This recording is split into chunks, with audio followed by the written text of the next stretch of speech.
and welcome to another episode of Marvel Mad. I'm your host, doing the Captain Coffee as always, and today again we've got a friend of the channel, brilliant colleague of ours and that lot, Nate from Threat Media. How you doing, my friend? Pretty good, how are you doing? I'm all good, my friend, thank you very much. And again, another one of Nate's ideas to bring onto this channel that lot. I'll tell you actually, I'll let him take the floor and explain it to us. Right, so what we've got is an MCU draft. So the way the draft is going to work is I've got a list of all the MCU projects, and we're each going to get 10 picks.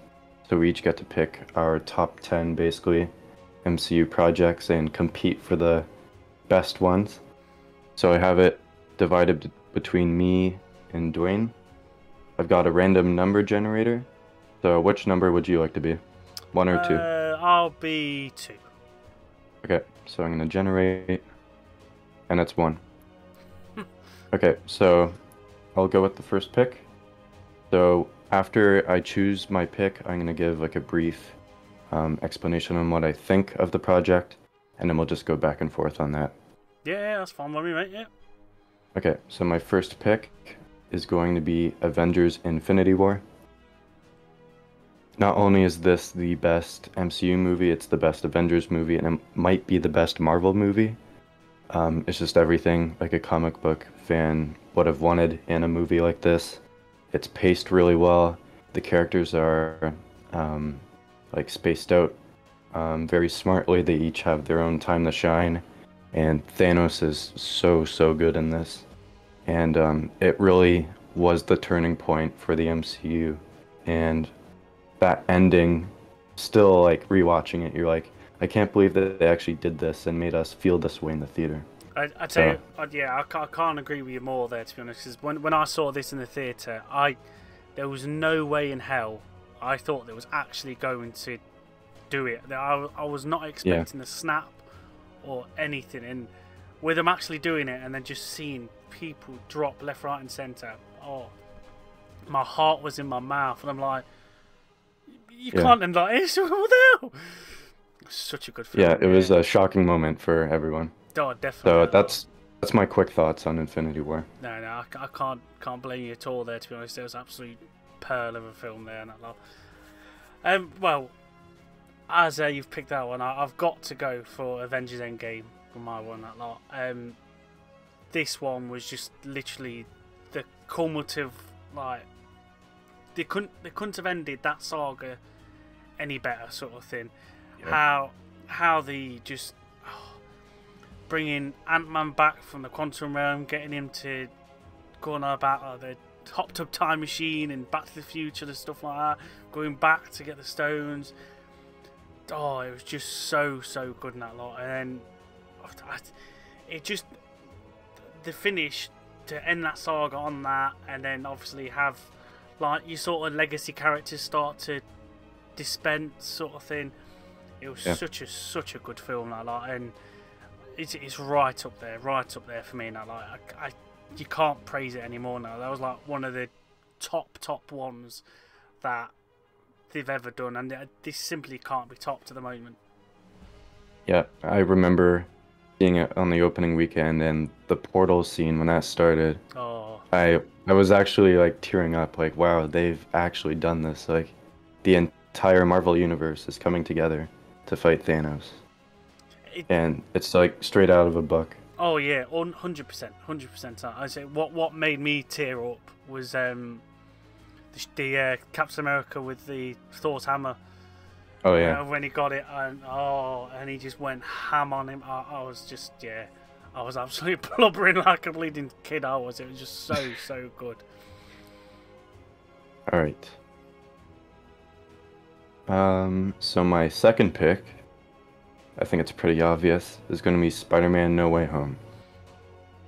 So, as you can tell, I'm a huge Spider-Man fan. This was, I think, the perfect conclusion to Tom Holland's origin trilogy. I viewed like all his movies so far to be like his origin, because now he's like completely on his own as Spider-Man. Like, he is Spider-Man. He's not under anyone's shadow like Iron Man or the Avengers. He's on his own. And like, he was so good in this. He showed he has a lot of range, and the villains were so good too. Oh yeah. Like Willem Dafoe's Green Goblin is one of the best Marvel villains ever. Alfred Molina's Doctor Octopus was so good too, and it was nice seeing that they redid Electro. I really like how he looks in this compared to the Amazing Spider-Man 2. Like the comic accurate, like lightning face. That looked really cool. And Sandman and Lizard were cool too. They weren't in it that much, but it was cool seeing how they had a foundation for what easily could have been the Sinister Six, but I don't know why they didn't add a sixth one just to say it was. But yeah, very well done Spider-Man movie. I like the dynamic between him and Doctor Strange. They have the back and forth, and their fight is so cool too. And then just the ending, like I always tear up when, of course, Aunt May dies, but also when Peter has to say goodbye to MJ and Ned, and then everyone's just gonna forget who he is, and he's living a life from a fresh start again. So very, very good movie.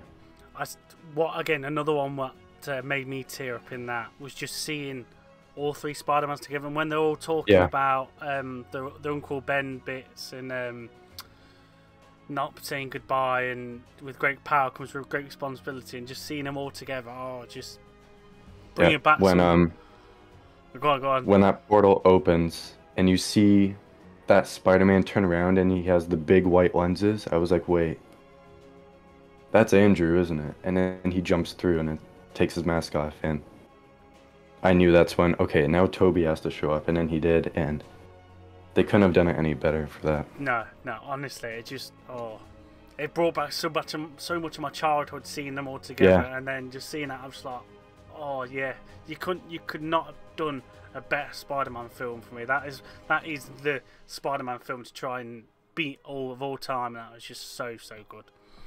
Yeah. So that is my second pick. My second pick is pretty much similar to yours, where it harks to someone that I absolutely adore in that lot, and that's Captain America: Winter Soldier. How they did this again to the comics as well. Just seeing Winter Soldier and Bucky like that sort of thing. Oh, it's just like, yes, look at him. It was just perfect, that lot. And obviously having Hydra within Shield, and just with what's the bit?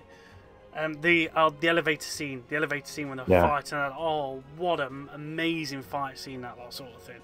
And then obviously like at the end where he doesn't want to fight Bucky in that lot, and he's just plummets to the ocean, that lot, and it's Bucky Bucky's the one that brings him back and like gets him out of the water. It's just so good in that lot, and just how they did the Winter Soldier in that lot, and how his arc from being the puppet to actually being broken free, such a good thing in that lot. And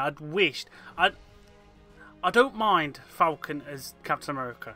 I don't mind that at all now. I think he makes a brilliant Captain America, but I really do wish they just gave it to Winter Soldier first. I remember seeing Endgame, and I was thinking, wait, this is the perfect opportunity for Bucky to take over. And then when Sam walks over to Steve and takes the shield, I was like, you know what, actually this might make more sense for what they're going for. Yeah. And I'm fine with it. Yeah, exactly. So with Falcon doing it, that's fine. I don't mind that at all now. But I just wanted to see Bucky as Captain America now, like, having his gold arm, his silver arm, is like in the uniform. Just it'd have been so perfect. Yeah, I recently rewatched The Winter Soldier, and it still really does hold up. I love the scene where Nick Fury's just driving, and then everyone just surrounds him, ambushes him, and he wipes them all out, and there's the car chase. It's so good.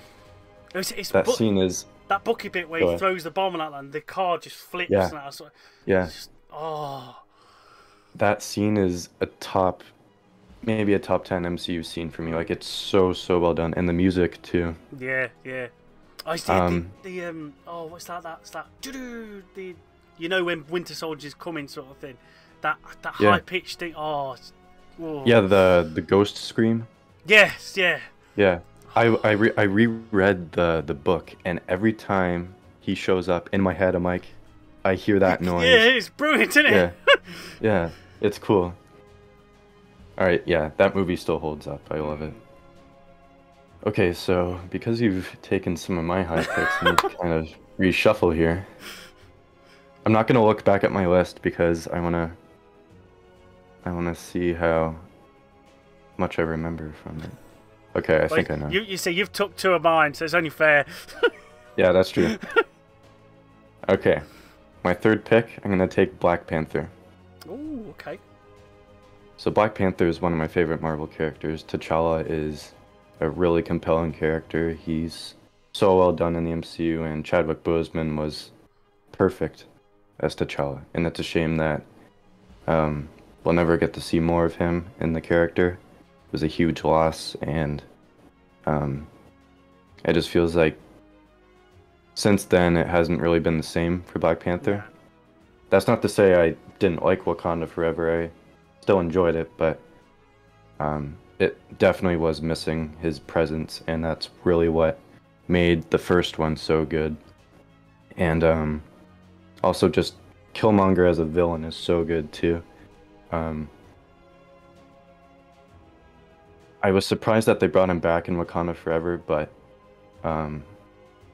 the role he played in that, I don't really see how much of an impact that was. I know it was kind of trying to get Shuri to go into the more revenge side of her taking out Namor, but Killmonger's presence still carries on in Wakanda, and I think that's cool. Just the world building for Wakanda, I think that was really cool too. Ryan Coogler perfected it. I couldn't see it being done any better to establish that world. And then just the little moments, like the whole car chase when they're trying to get Claw in Korea, that was a cool scene. And then the waterfall fight scene between T'Challa and Killmonger was so good. And then just the ending too. I know the ending gets a lot of hate because of the CGI. I actually think it's not bad. Me yeah, personally, I don't think it's bad at all. You see some of the stuff recently for the CGI that MCU have been doing. That is by far better than what they've done that lot. So, no. Yeah. But I'd say I don't mind Black Panther. I prefer the first one to the second one. Chadwick Boseman, again, yeah, he's just perfect as the Black Panther and that sort of thing. And how they just built the whole Wakanda and the culturalist stuff with it and everything, it was just absolutely perfect. But yeah, you can't have anybody else as Black Panther for me. He is the Black Panther. Yeah. Perfect movie in my opinion. Oh yeah, 100%. Myself, again, I've got to go on me on me bias lines and that lot, but the next one for me is got to be Captain America: Civil War, because they could have done so much more with it, but the teams that they had, I just absolutely loved it. The introduction for Spider-Man in it was absolutely brilliant. The little comedy bit with Ant-Man and Captain America just continuously shaking his hand and that lot was just really good. How Vision took out War Machine, and I still say to this point that's when he got switched with a Skrull. I'm saying that for a fact. I think that's when he got switched. But yeah, how he took him out, how Captain America just sod it. You just leave the shield. That fight scene at the end as well. That bit where the Iron Man and Captain America are doing that blast and he's got the shield. That's like directly from the comic bit, that is. Yeah. And every time I see that, and I could watch this film over and over again.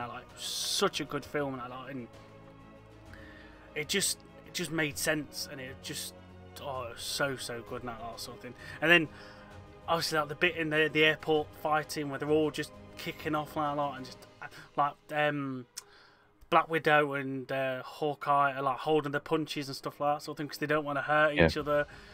It was just such a good film, and I'd along with the Guardians of the Galaxy trilogy, I've always said the Captain America trilogy are two of the best trilogies up there for me. Definitely. The other thing about Civil War I really like is Zemo. Yeah. I thought Zemo was really well done, even though he wasn't comic accurate, but I think he really proved he's one of the smartest characters in the MCU. Just how he And manipulated them and just like pitted them against yeah, each other. It was just so clever in that. yeah. And then obviously, like when I saw it and Spider-Man showed up, I freaked out. Yeah. But as soon as I saw the word Queens on the screen, I knew, yeah, this is where we're going. So yeah, Civil War. Oh man. Okay. I'm gonna take Guardians of the Galaxy for my fourth pick. Oh, okay, yeah. So in my opinion, I like the first one more than the third. Oh, really? It's just, Oh. yeah, it's the introduction to them, and I think it was so well done that they took characters that really no one had ever heard of, and they made them household names. And I think the chemistry between them is so good. Like Chris Pratt as Star-Lord, Zoe Saldana as Gamora, Bradley Cooper as Rocket. All of them are so good in this movie, and it was, I think, the perfect introduction to a new set of heroes that ended up playing a pretty big part in the rest of the MCU. And same with Black Panther, the world building that James Gunn did for this movie to set up the cosmic side of the MCU was so well done. And I have to say, Ronan as a villain wasn't bad, but he's definitely a weaker villain. He's just like a typical like person who wants to destroy planets. It's just like your big bad sort of thing. It's just yeah, like we've seen it before. yeah. But like the moments like in this movie like really do hit you. Like the opening where Peter's watching his mom die, and then he gets taken, and then at the end when Groot is saving all of them when the ship is about to crash, and then he sacrifices himself just before the ending. I think those are really, really strong moments in this movie, and it still holds up. Like, between this and the third one, they're like still top tier MCU movies, but I enjoy the first one a bit more just because of, like, I loved that movie when it first came out, and I've seen it countless times since then, so definitely have to go Guardians of the Galaxy. I can't blame you there now. It's again with like what we were saying off air now with the comic chemistry. The chemistry between the Guardians themselves, they just bounce off each other so well and that sort of thing. And yeah, again, yeah, they could have had a stronger version of Ronin, but again, I think he did the purpose that he needed to in the film. Yeah. And yeah, I'd say Dave Bautista as Drax as well. It's just he's got the physique to look real menacing that lot, but deep down he's just soft and he's just brilliant that lot. I love it. Yeah. Yeah. Well, we're going for Origins, and I know you'd expect me to go one way, but I'm actually going to dart the other because I always like this as well, and I thought it was a brilliant start off for everything. That's Iron Man. Oh wow, okay. I thought how he set up, especially that post-credit bit as well. It's like you're not your only one sort of thing, and Robert Downey Jr. as Iron Man as well. Again, just perfect casting. Yeah. Happy Hogan. It was a shame we didn't have. I can never remember his name now, but the original actor to play War Machine, the original Rhoda. Terrence Howard. That's the one. I thought he'd have been a really good roadie as well, to be honest. I think, was it like contracted issues or something like that back in the day? Yeah, it was something about him being paid. I think something with him and Robert Downey Jr.'s pay was like way off or something like that. It's a shame because I think he'd have made a brilliant War Machine that lot. But yeah. just setting everything into, and again, you see this in origin story, and you can literally go to the comic and look, just like that's his original one. That's it's going to be Heung-Min Song, but it's not Heung-Min Song. He's like mentor in the cave that helped him. Oh, Yinsen? Yinsen, that's the one I think it is. I think. Yeah, him. Just seeing him helping him build the armor up and everything. Killmonger as well. Killmonger was a brilliant. Not Killmonger. Ironmonger, sorry, Ironmonger, Jesus yeah. wept. I'm terrible with names. Ironmonger as well, with the baddie for him and that lot. Just such a good film, that lot sort of thing. And even though I think his Iron Man 2 and 3 sort of went less and less, that original Iron Man film still holds up for me in that lot. And yeah, to say Gwyneth Paltrow as Pepper Potts, Yeah. she was like perfect as Pepper Potts, even though she became a bit of a tit later down the line sort of thing. But again, just to open that MCU up, having him as Iron Man, it was a proper redemption story as well, with obviously his past like drug and alcohol related issues and stuff like that. Just having him redeem himself through Iron Man, it's just what a way to start off the MCU. Just perfect. Yeah, it's still a top tier MCU movie for me, and I think because the villain Obadiah Stane is so like underrated, like he's very forgettable, but he is a really good villain in this movie. And him and Tony back and forth are so good together. And I love the scene where Pepper goes in to steal the files and Obadiah is walking in, and she has to kind of like play at that she's not trying to steal the like blueprints he has for building the Ironmonger suit. I think that's a really good scene. And just the soundtrack too is really good. Yeah, I got to admit as well, all the films that have been picked so far, I think the soundtrack for all of them have just been quality. It really have. Yeah, definitely. It's just Okay. So we're at the halfway point now. Pick 5. I'm gonna have to take the Avengers. So this, I remember seeing it. I was like 8 years old in the theater, and seeing that shot where they all come together at the end in the circle on that bridge in New York, and I was like, yeah, this is the Avengers right here. And the music in that moment too, like their theme is so iconic now, and just seeing them all together on the screen was so cool. And you can say like Joss Whedon is a bad guy, but he did a good job setting these characters up for where the Avengers went on in the MCU, and it was the perfect introduction to them. And Loki was a great villain in it. He's always great in anything he's in. And then just the chemistry between all of them, like that one scene where they're all having that argument in that the room, and it's doing that shot.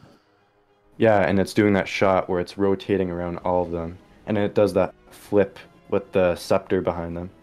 How that's influencing all of them, like they're all at ends with each other over this object. I think that was really cool how, like, they put all of them together. Like, they had obviously never met before this, so they're gonna have some back and forth, but I think the way it was done was so good. And again, the score is so good. Like that theme, like you hear it, you know that's the Avengers. Every time you think of one of these films as well, like, you can hear the theme. I think, to be honest, you just go Avengers, you can hear the theme. Like Spider-Man, you can hear the theme. Captain America, you can hear Iron Man, you can hear. Oh, it's just so good now, sort of thing. I see, and it was like I think that post-credit scene for that as well. Now, like you'd expect something real, like it's going to build up to something, and the George has something to eat now because they're all bollocks and that sort of thing. It was just such a funny little thing. That was so nice. And it was... well, at the time, not many people would have known who that is. That showed up at the very end. Only like people that had read the comics would have known. Oh wait, that's Thanos. Oh that I was talking about the comedy bit at the end, where they're all in the shawarma bit and that, and they're all just sat there like they're all bollocks. Just I thought that was cool. I thought you were talking about the Thanos one. No, but that Thanos one as well. Now that's a nice little say. Right, he's the actual big boy sort of thing that's going to overarch all of this. But no, I love. Even though it's down that little, it was real pointless, but it was just like, they'll need something to eat because they're all bollocks and that sort of thing. But again, the chemistry between them all as well, now it was just so good. It's a good film, and a very perfect way as well to introduce the team as well. Because at the time, like nothing like that had ever been done in cinema, sort of thing. Yeah. So to have all these big actors all together in one film and work so well, you just can't just bear it anymore, sort of thing, can you? Yeah, like if this movie failed, we would never have anything. No. After that, if this movie bombed as bad as the Justice League one did, then none of this would be here. All this lot gone, completely gone. Yeah, I have to say also another moment that is really good is when Banner is turning around and Captain America tells him now would be a good time to get angry, and he's like, "That's my secret, Captain. I'm always angry." And he turns around and he punches the Leviathan, and that theme starts kicking in, and you're like, oh yeah, this is it. It's so good. It's just, you can literally pick little bits and moments out of it, sort of thing. It's just, so good. So good. But right, my fifth one, because you just took another one of mine. What am I gonna? Oh, yeah, that's one, because that's a right left field one. Right, one of the specials that I absolutely fell in love with was Werewolf by Night. So that's going to be my fifth pick. Oh. I absolutely... It was completely different to what they'd done. Man-Thing was just so good in it. And the effects in it, everything so dark until you seen like the Bloodstone, and then just seeing them like literally just kill people properly in that lot. Yeah. And just the gore, and it's just such a good film, that sort of thing. I said I didn't know much about Werewolf by Night, comic wise, and that lot. And then when I seen they did this, I was like, oh, okay, let's have a look at this. Cause obviously I knew about Man-Thing, but I never heard of like Werewolf by Night and stuff like that. So okay. And then after reading some of the comics, like actually that's not a bad character actually, that lot. And I thought they'd done it really well on that. And I'd love to see. So I think I saw or heard something about him maybe showing up in Blade or something like that sort of thing later down the line. But and having the Midnight Suns as well, because he was going to be a part of a Midnight Suns thing eventually on. But yeah, seeing this, I just fell in love with this. And I was like, yeah, I like this. I'm really into this. That lot, visual effects, just again the score and everything of it, having like the old 1960s. Sort of styled, even earlier it was like the 30s and 40s. Yeah, 40s. So that was it. Yeah. So having that sort of music and style about it, just such a good little special. Really fell in love with that. Really did. Yeah, I need to give this a rewatch for Halloween because it is so good. I remember watching it the first time and I was blown away by it. And the guy that had made the music for like all the Spider-Man movies, and he's done like the Marvel Studios intro music. Michael Giacchino, he directed this. Oh, I didn't realise. I never knew he actually directed. But yeah, well, okay. Yeah. So, he also did the Doctor Strange theme. Oh. So he's done a lot of music in the MCU, and he directed this and did the music himself too. But yeah, I think it was really cool. It was completely different from anything they'd done before, and I'm a big horror fan, so it was really cool seeing them do that. Okay. Okay, what do we have here? It's hard to pick between a show and a movie. Okay. I'm gonna pick Shang-Chi and the Legend of the Ten Rings. Oh, okay.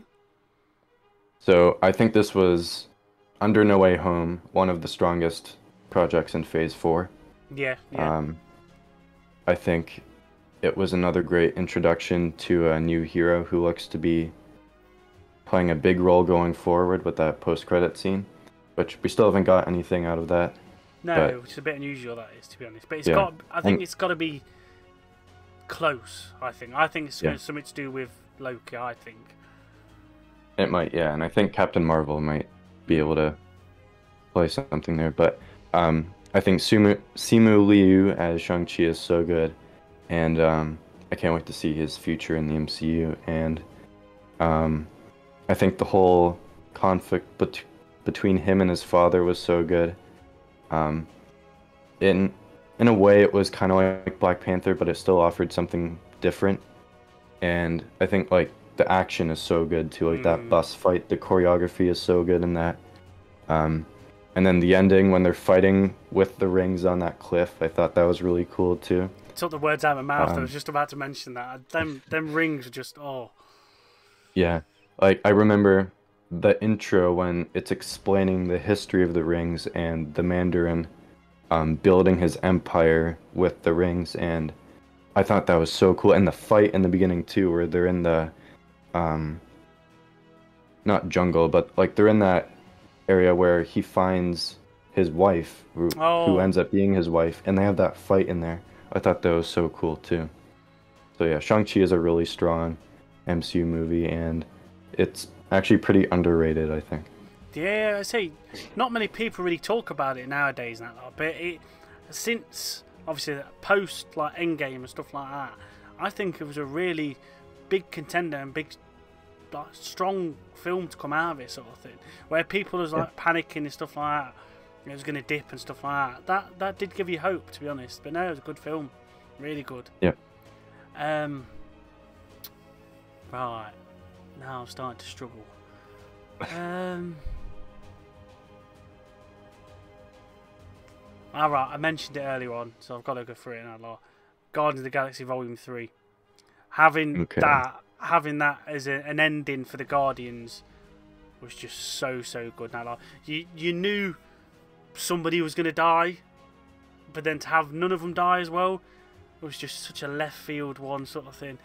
Just how the action, just again the chemistry between them all, and just like a final stop for the Guardians like that, and how they like disbanded and stuff. It was such a good film. Like I say, I do rate this and Captain America as one of the best trilogies in the whole MCU. And that like, it was such a good Definitely. film. And that lot. So visual effects, it was just on point. That lot soundtracks were just so good. Seeing Drax as like that father figure toward the kids and that lot sort of thing was really sweet. And that lot, because you knew he had that soft side. That music at the end as well, and that lot. Was it Florence and the Machine? I think it is. As soon Yeah, as I that think hit, so. as soon as that hit in nowhere, and that lot, I was just a mess. I was bawling my eyes out in the cinema. And that lot. I say, Eleanor, when we went to her, was like, "You're always crying on me, Dad." I was like, "I can't help it. It's so good, man." It just hit so hard in that lot, and I'd like to see what's going to come from that, because obviously you didn't see the Guardians are going to come back, sort of thing. It's just the legendary Star-Lord, so that's going to be interesting to see how they just take Star-Lord on. But yeah, just amazing film. And what's his Yeah. name as the High Evolutionary as the bad guy as well, sort of thing, and seeing him intertwine so much with Rocket, god damn it, a lot. Yeah. So good. It's good, but it's bad at the same time. Yeah. Yeah, Guardians 3 is always going to be one I'm going to want to rewatch. It's like the perfect conclusion to, in the same way Endgame was for the Avengers, this is the perfect ending for the Guardians. 100%, 100% that lot. I say recently, me and the old man actually rewatched it again, and you just can't not watch it. It's just so good. Yeah. I'm kind of stuck now. Now I am struggling. I might have to go back to my bias sort of thing in a minute, I think. So we've each got 4 picks left. Yeah. Okay. This is where it's at its toughest, because looking at it now, in my opinion, there's more that I'm not a huge fan of compared to what I am. Like looking Okay. at it, I can see maybe 2, depending if you pick them or not, that I'd go for next myself and that sort of thing. Okay. I think I'm gonna have to go with Loki. Son of a bitch. So Loki, in my opinion, was easily, again with No Way Home and Shang-Chi, tied for like the best Phase 4 project. Like out of the shows, it's probably my favorite next to Moon Knight. But Loki is so well done. Tom Hiddleston is absolutely perfect in the role. Again, like what we said off air, him and Owen Wilson together are so good. And season 1 as a whole, might be some of the best MCU content we've had in terms of, like it's a character we all know, but it's setting up something so big, but it's also completely, like weird at the same time. Like it's nothing we've seen before, but it's playing with something that is really dangerous with time. And I think the whole setup with Kang is really interesting, and I can't wait to see where they go with season 2. It was the Yeah, variance for me in that lot. Seeing like the crocodile Loki, the kid Loki as well. Obviously, you can see that straight from the comics. Seeing him as the kid yeah, Loki in that lot was such a good. And the I can never remember the actor's name again, but the old Loki as well. And the old sort of Loki get up. He Richard E. portrayed. Grant. That's it. Yeah, Him, how he portrayed the old Loki, and that was just yeah, so amazing. yeah. I was really surprised they actually pulled that costume off because, like, that's the original costume, and it does look silly when you see it in live action, but they actually did it, and I thought it was still cool. They're 100% out. So the President Loki as well. Now it's just Yeah, how they pulled these things so good.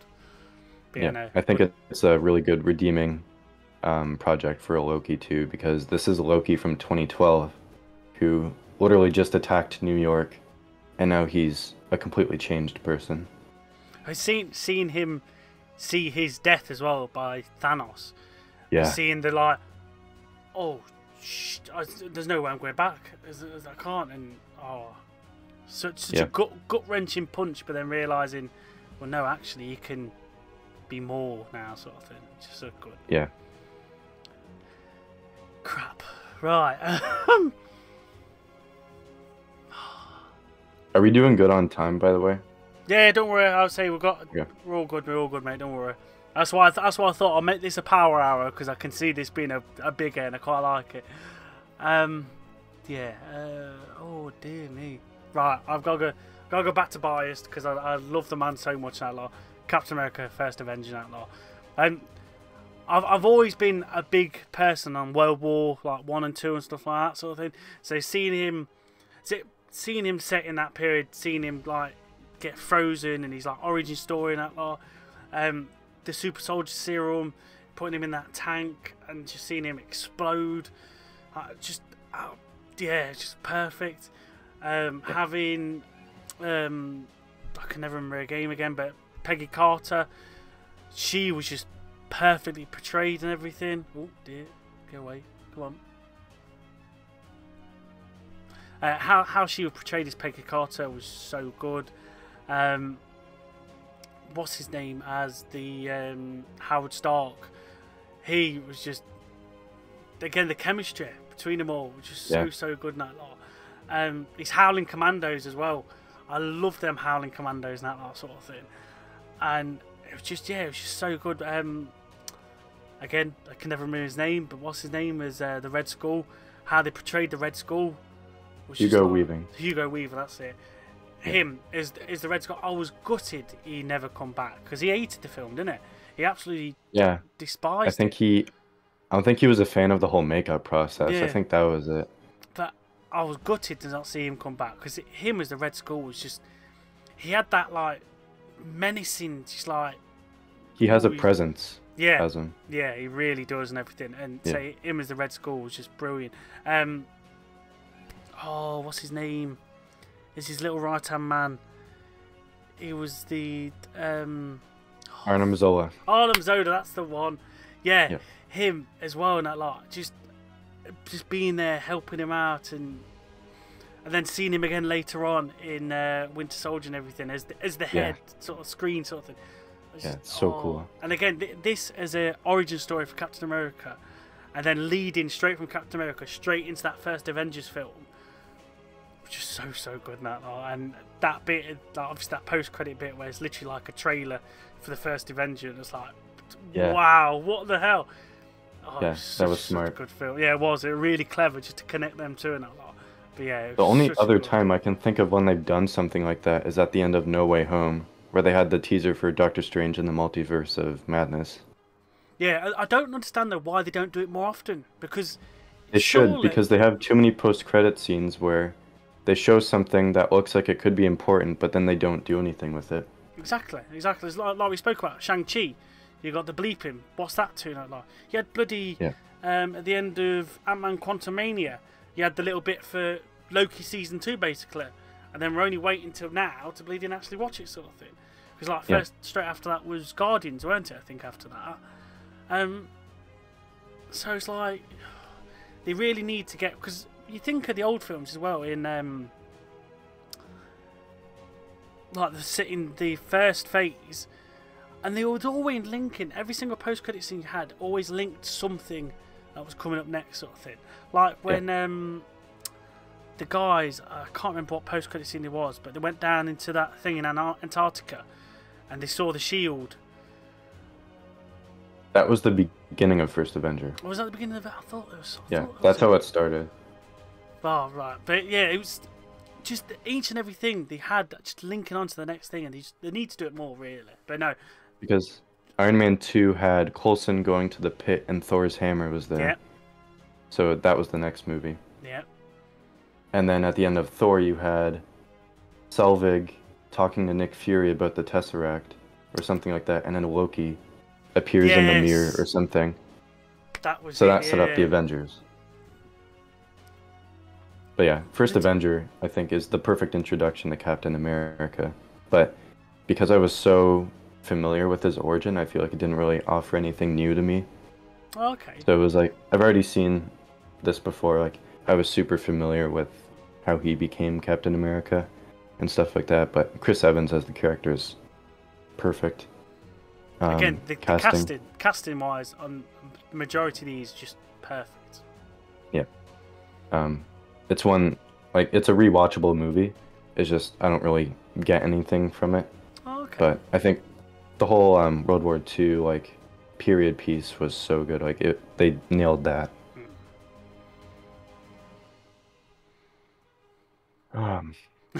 Okay, this list is looking pretty strange. Tougher. Yeah. Oh, man. I know the ones I don't want to pick. Oh yeah, there's I can see about 5 or 6. I'm not gonna go anywhere near, to be honest. Yeah. Actually, this might be something a bit different. So I'm gonna pick Spider-Man: Far From Home. Oh, that, yeah, I did not see that coming. Okay. So I know this movie isn't loved by a lot of people, but I recently rewatched it, and it literally is everything that Spider-Man is as a character. Like, in this movie, he goes on a trip, and he wants to, like, spend time on that trip but not be Spider-Man. In the comics, he's just a kid who wants to fit in with everyone else and be a kid, but he's a superhero, so he has to go off and do all these superhero things. And I think this nailed that, how deep down he just wants to live a normal life, but he has that responsibility where he has to put aside, like, getting a relationship with MJ and spending time with his friends to saving the world, basically. And I think Tom Holland in this, again, is so good. Jake Gyllenhaal is Mysterio. Might be one of the best MCU villains in my opinion. Again, and that whole scene where he goes with Nick Fury to that, I don't know, that headquarters, and then he's telling them that Beck is doing this, you're all being tricked, and then everything turns black, and then he, like, goes through that whole illusion sequence. I thought that was the best part of the movie. That was right out of the book again. How, like, you see, like, the multiple Spider-Man with the mirror, he falls through the snow globe and stuff like that, and then it's Mysterio's head, like, he takes it off, and it's the snow globe. Is so good. Again, Mysterio is one of them. I loved Mysterio, like, in the comics and in the cartoons and stuff like that. He was one of my favourite villains, he was.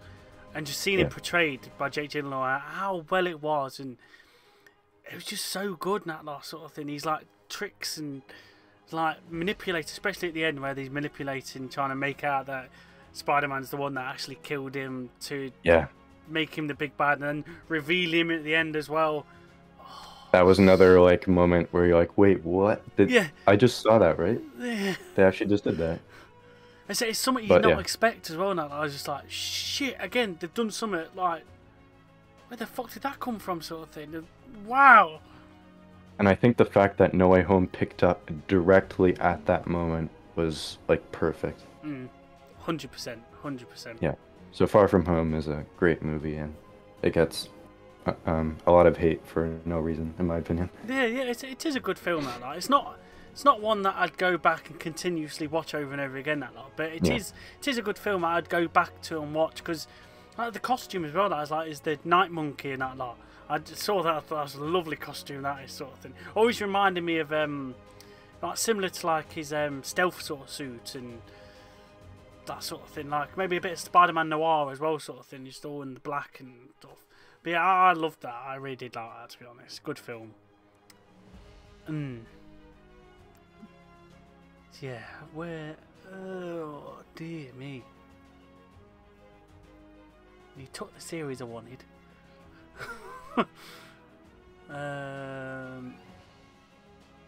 Myself, next, it's got to be Moon Knight for me. I absolutely adored Moon Knight. I'm a big... what's it called? An Egyptian fan. I absolutely loved Moon Knight, and just seeing how the Egyptian mythology and everything, and his split personality as well. I heard noises, so I thought something was happening. Yeah, his split personality is one. I say again, I wasn't very up to date on Moon Knight sort of thing, so I wasn't too like familiar with his character.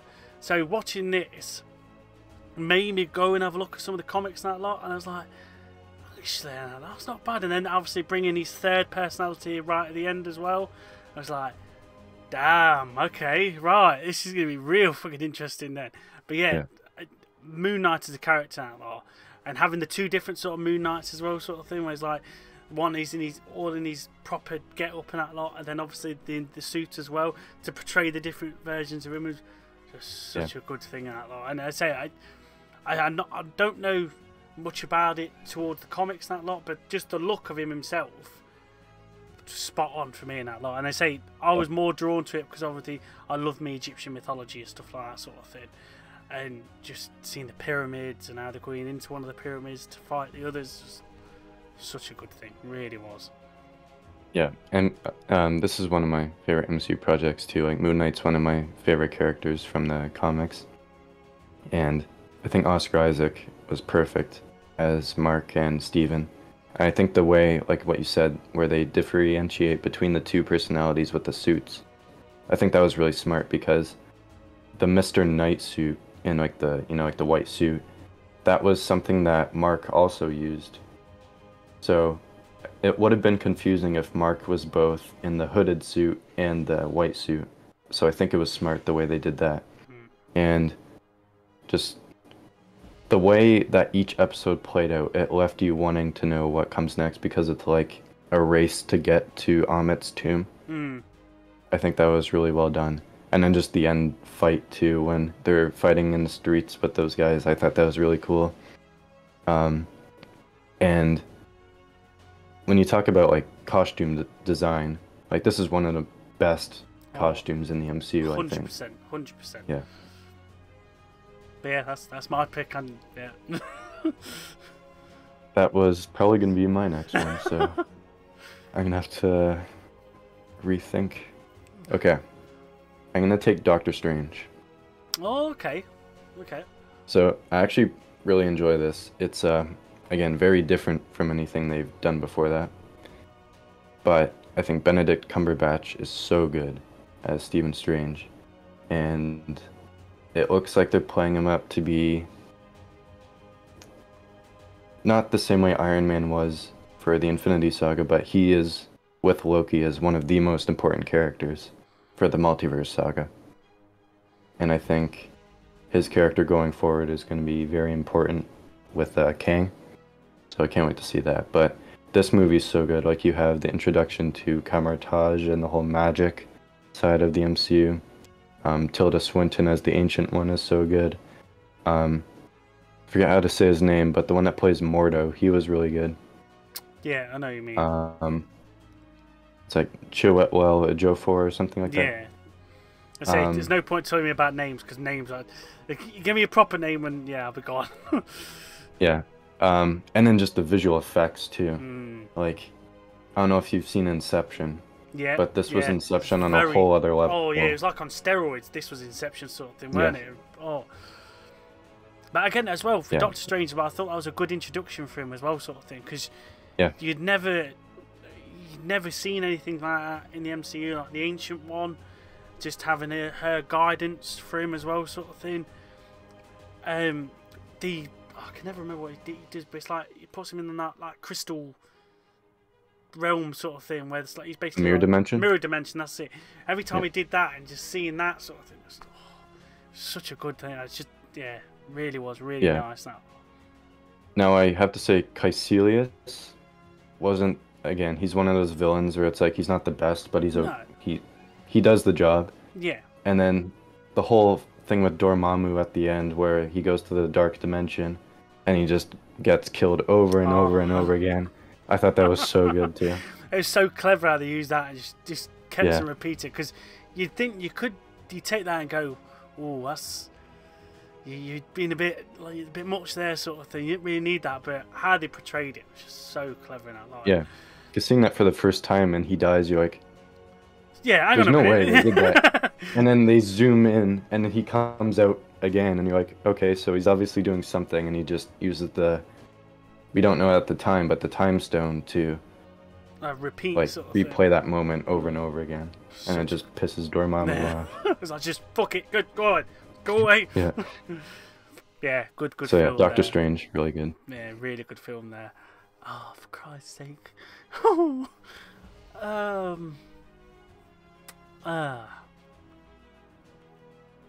I'm really struggling. Jesus, wet.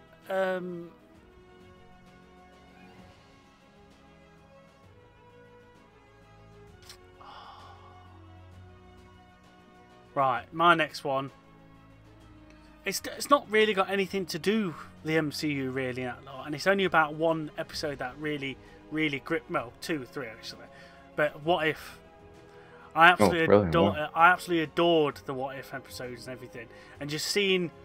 I can never remember his name. I can always remember from Westworld, but him as Utah as the Watcher. Jeffrey Wright. That's it. Him is the Watcher. That just was like, yeah, actually, you can hear his voice. Just it portrayed it really nice that lot, and then just having like different like Captain Carter and that lot. That were really nice. That lot seeing it like that.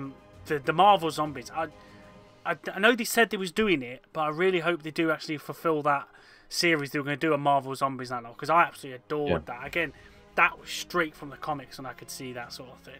And all it was missing was the Deadpool head zombie. That's all it was missing for me in that lot. But yeah, the Marvel Zombies, that lot sort of thing. Having Ultron as like having all the Infinity Stones. I was like, damn, okay, that's fucking brilliant. That is. But and then he goes head to head with the Watcher with that fight. It was so good. And he's like, they kept on punching him through different things, weren't they? Like different areas. Oh, such a good thing. So I think I do need to go back and watch this again. But I adored, me need to as well. Yeah, I adored this series and it was just, it made me want to watch the cartoons that they're going to come out with now. So like the X-Men '97 and the Spider-Man freshman year and that lot.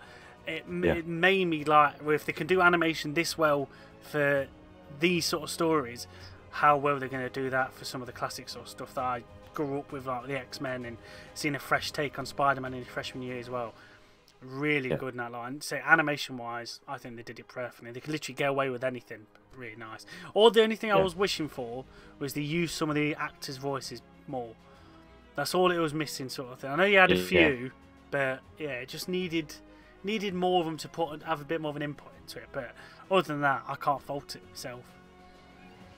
Yeah, it's definitely one I need to revisit, because I've only seen the whole thing only once, I think. Okay. I say I've seen it 2 or 3 times, but again, it's just been that long since I've watched it again. Because I'm more waiting for like the Marvel Zombies and the X-Men '97 and stuff like to come out. But yeah, good series, really good series. Nothing to do with the MCU properly at all, but... Well... that we think right now. It Well, might later yeah. on, but you know, multiverse stuff. Yeah, that's true, yeah. All right, so we each have our last picks now. Hmm.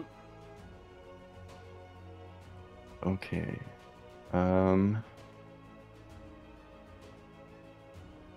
torn between two decisions right now. I said there's Okay. two that I can think, but yeah, it's a bit hit and miss. Man. Okay. I'm gonna go for it.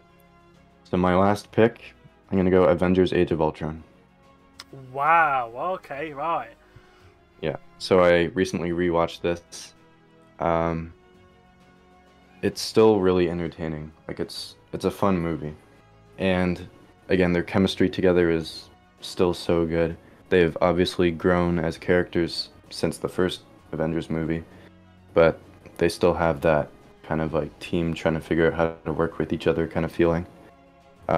Where Tony's obviously created something that he shouldn't have, and the team is, you know, at odds with him, saying like, you should have told us about this first before you did this.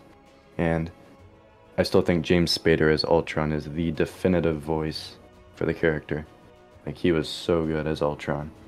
And I do think he needs a redeeming part in the MCU as a character, because Ultron's an AI. He can come back at any time. So I think that was really cool. There's nothing stopping them saying, well, they burnt him out of the internet. Yeah. Yeah. There's always some, he's everywhere. Yeah, exactly. There's always some dark web or something like that. It can be stored away on a bleeding USB or something like that sort of thing. Yeah. But yeah, just again, the action sequences in this were so good. Like the opening with that one shot in the snowy forest where you see all of them taking out the Hydra soldiers, and then the end fight too, where they all come together to stop all the Ultron sentries. I thought that was so cool. And then you have the introduction to Vision, which was cool. So yeah, I still enjoy it. I know not a lot of people like it, but it does have its moments where you're like, okay, I can see where you're going a bit more silly with things, but it's still fun. It's that fight scene in the church bell tower, where literally all the Ultrons coming into him and everything, and then obviously having to, what was that? You had to hit the hammer on the top to, while Iron Man was pushing underneath, weren't it? The sitting that lot. Yeah. To crack it up. Seeing some of that was like, it is really good now. Like, it is. The other thing I thought of, when they are having that fight in that the church, and then they throw Ultron out of it, and you have Vision, Thor, and Iron Man all like shooting at him, and Ultron is made out of vibranium, and they're literally melting him. That means you could do that to Captain America's shield, and you would melt his shield. I just thought of that the last time I saw it, that if you have Thor, Vision, and Iron Man all shooting at Captain America, you could melt his shield, and he wouldn't be able to do anything. They never really, they sort of glossed over that sort of thing. It's not when you really think about it. It's like you dropped the ball a bit there, that sort of thing. Like even in Civil War, if Thor had been there, then you have Iron Man and Vision on the same team. They could have destroyed his shield in that movie. Exactly, yeah. See, they just sort of glossed over that. But I say I don't mind Age of Ultron. It's not one of them ones that I'd go back and watch a lot, sort of thing. But it is an enjoyable sort of film and sets stuff up quite nicely. You see, obviously, Quicksilver and Wanda as well in that lot. Yeah. You introduced them really well and everything. It was quite nice to introduce them like that. I was a bit disappointed.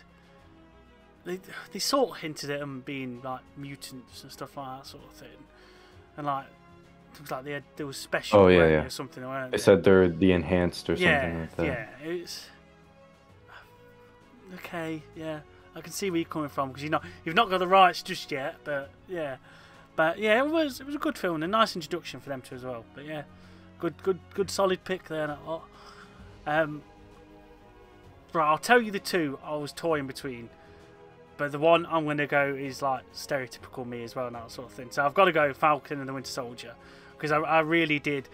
That one as well as Loki, and the other one I was toying with was WandaVision as well. Them three Okay. are like the top series for me that they've done since Endgame and that lot. And having them build the relationships put between Falcon and the Winter Soldier and everything, and then like US Agent as well. I was really quite happy with US Agent, how they portrayed US Agent that lot, and just seeing him like snap and kill that like protester, weren't it? One of the oh, what was the? That was the best episode in my opinion.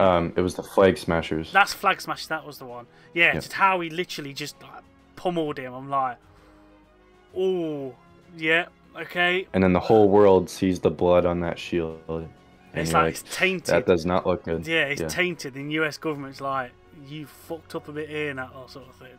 Yeah. But then him coming in through the windows as the Captain America in that Falcon uniform was just so cool and that sort of thing. And again, costume design, perfect. On point, absolutely on point. That lot. And then, I think it was like one of the civilians next to him was like, oh, it's Black Captain America sort of thing. I was like, no, he's just Captain America sort of thing. I was really nice take on him, and like the cultural thing about, well, he's not our Captain America sort of thing. That like was no, he's the Captain America. It was such a nice thing. Like I said, the only thing I really wanted was Bucky to be Captain America, but I'll take this. I'll take Falcon because obviously, again in the comics, he does take it as Captain America as well in that lot. So I'll take this. You're being comic accurate, and yeah, I don't mind that at all and that sort of thing. But yeah, a good series and a good strong series and that lot sort of thing. It was definitely up there for me. That. Yeah, it's definitely a lower one for me. Okay. But the chemistry between Anthony Mackie and Sebastian Stan is so good.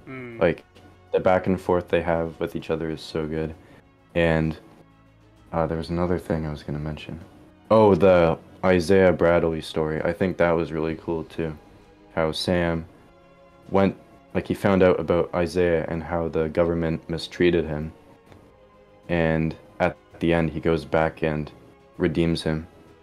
Like he gives him the recognition that he wanted the world to know. Yeah. Because in it, the nephew of him is supposed to be Patriot, isn't it, for the Young Avengers and that lot. So that was quite nice and everything. And obviously at the end where he gets recruited by the female, basically for the Thunderbolts, isn't it? Valentina Allegra de Fontaine. That's it. Yeah, how he gets recruited for the Thunderbolts basically as well. That's going to be quite nice to see. So that's something I'm looking forward to as well. Having all these different, like, pretty much like bad guys sort of thing, like in the comics, put together in this team. The dysfunctionality is going to be unreal in that film, but it's going to be brilliant as well seeing it. But yeah, that was a nice first, because that was like the first time you seen her recruit somebody as well, I think, weren't it? So, and that intrigue to go, oh, okay, what's going off here, sort of thing. But yeah, no, a good series, and say one of my top 3 series, that is. Right, so that's 1, 2, 3, 4, 5, 6, 7, 8, 9. Yeah, that's 10. That's a good 10 there, that sort of thing.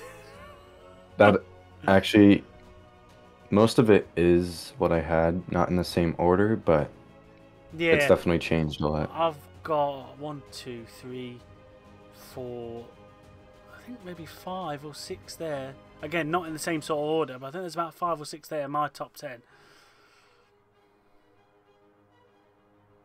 Right, so I can pull up my original list if you want. Oh yeah, go on. It was your original. I've written mine down, so I'll. Okay. So here is something I made with my original top 10. So, obviously, I got Infinity War. You got Endgame. I got No Way Home and Black Panther. You took both Captain America movies. Right, had to. It was on brand, weren't it, for me? Come on, it was... I got the Avengers and Guardians of the Galaxy. You got Guardians 3. Yeah. And then I got Shang-Chi. That's not bad. Not a bad list there at all, to be honest. Myself, so obviously I had Endgame as well. So I had that. I had Winter Soldier. You had Infinity War, so that was my third. Fourth was Captain America: Civil War, which I got as well. Fifth was Spider-Man: No Way Home, which obviously you took.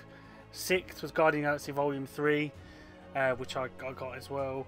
7th was Loki season 1, which obviously you pinched from there. Probably actually 1, 2, 3, 4, 5, 6. Yeah, literally 7th as well as you picked it. That was my 7th. Avengers, the first Avengers was my 8. Iron Man was number 9 for me, and Werewolf by Night was number 10. So it's pretty much near enough sort of thing. Give or take a few. I got off inch from either or sort of thing, but no, that was a good top 10 there, to be honest. Yeah, that was nice. And just looking at what's left, it's sad to see that Thor got no love at all. Oh shit! Yeah, of course. Yeah. To be fair, though, his movies haven't been the best. No. I didn't mind Thor and that lot, but they're nowhere near like. Yeah. I'd probably even say, even under Iron Man's trilogy, I'd probably rate Iron Man's trilogy above Thor's trilogy. Well, thuple, quadruple, what you want to call it. I'd even put them there, to be honest. Another one is Ant-Man. None of the Ant-Mans got picked. No, I didn't mind Ant-Man, but again, it wasn't a strong trilogy sort of thing. Ant-Man as the character, having Hank Pym, Janet Van Dyne, characters all individually, really good in that lot. Like Ghost as well, she's a really good villain in that lot. I